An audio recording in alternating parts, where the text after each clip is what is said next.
Oke, bismillahirrahmanirrahim. Assalamualaikum warahmatullahi wabarakatuh. Ini adalah materi kedua dan ketiga untuk kuliah elektronika daya.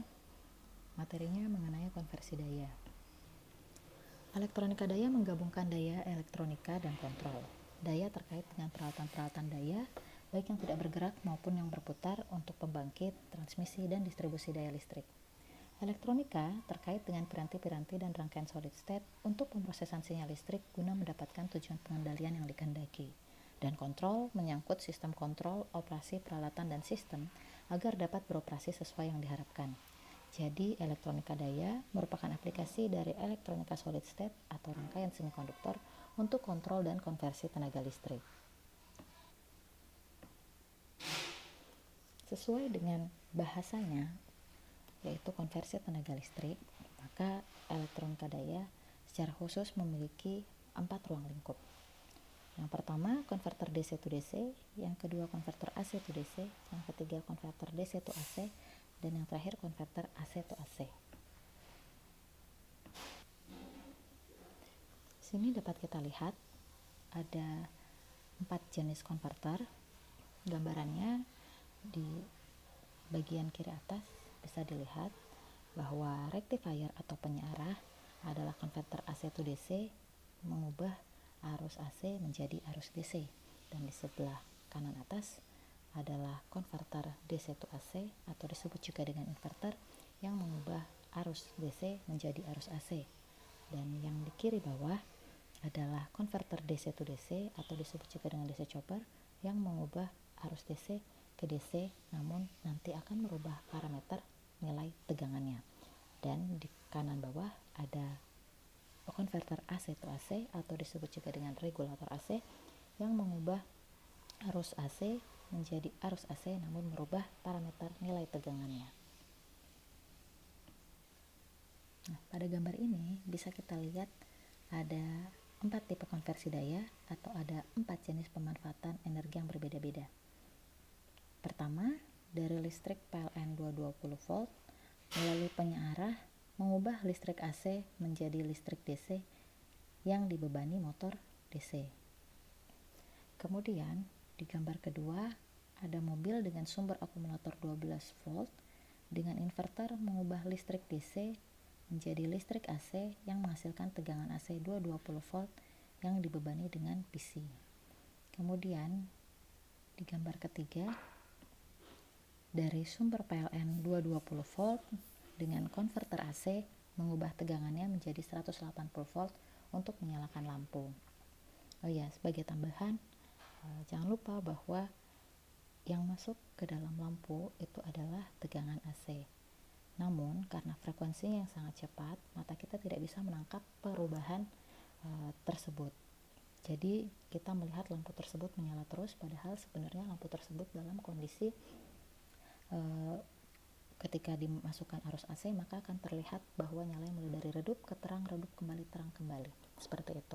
Tapi karena frekuensi yang sangat cepat tadi, mata kita tidak mampu menangkap perubahan tersebut, jadi kita akan merasa bahwa lampunya menyala terus-menerus.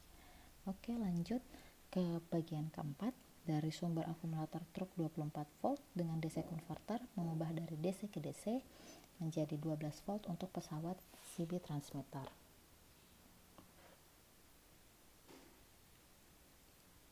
Rancangan konverter daya paling sedikit mengandung 5 elemen, seperti pada gambar, yaitu terdiri dari sumber energi, komponen daya, piranti pengaman dan monitoring, sistem kontrol loop tertutup, dan beban. Selanjutnya, perbedaan konverter sinyal dan daya.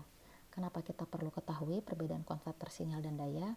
Karena untuk kita yang konsentrasinya adalah listrik, kita akan belajar mengenai konverter daya. Namun untuk teman-teman yang konsentrasinya di dunia telekomunikasi ataupun informasi, maka akan lebih mementingkan atau mempelajari konverter sinyal.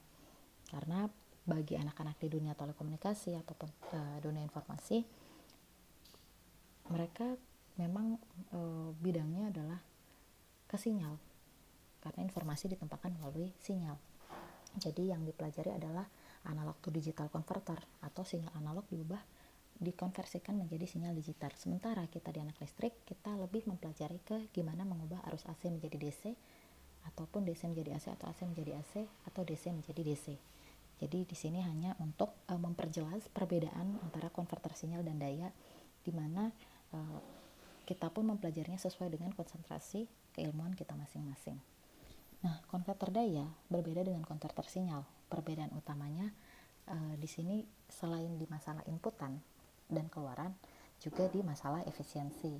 Di mana kalau di konverter daya, kunci pokoknya adalah kita ingin adanya efisiensi. Dan di konverter daya, kita menggunakan semua komponen pasif, resistor, kapasitor, dan induktor sebagai sumber energi. Sedangkan di konverter sinyal, kita hanya menggunakan resistor dan kapasitor saja. Ibu ulangi sekali lagi bahwa di sini kita memang fokusnya adalah mengkonversi daya, di mana terkaitnya itu ke arus tadi. Sementara kalau di konverter sinyal, yang dipelajari adalah mengubah sinyalnya tersebut. Tadi sebagai contoh ada analog to digital converter ya, atau digital to analog converter. Sementara kalau di kita adalah konverter AC to DC, DC to AC, AC to AC, ataupun DC to DC. Selanjutnya ada contoh gambar regulator tegangan. Di sini ada dua jenis gambar rangkaian. Yang pertama yang tanpa transistor, dan yang kedua yang menggunakan transistor. Nah, jika kita lihat rangkaian yang dengan menggunakan transistor mempunyai efisiensi yang lebih tinggi. Sementara yang tanpa transistor efisiensinya lebih rendah karena banyak energi yang terbuang pada resistor pembagi tegangannya. Ingat, prinsip efisiensi ada di daya yang dibuang. Jadi kalau misalnya di gambar yang tanpa transistor, dayanya akan lebih besar, sementara yang dengan transistor dayanya akan lebih kecil. Nah,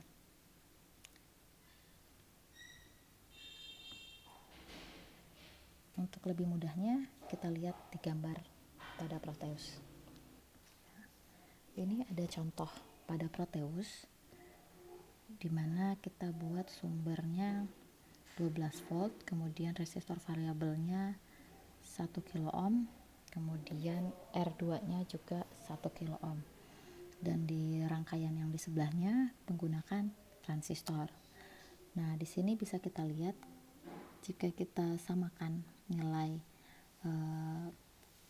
resistor variabelnya, maka nilai tegangan yang terbaca di R2 itu lebih kecil yang menggunakan transistor.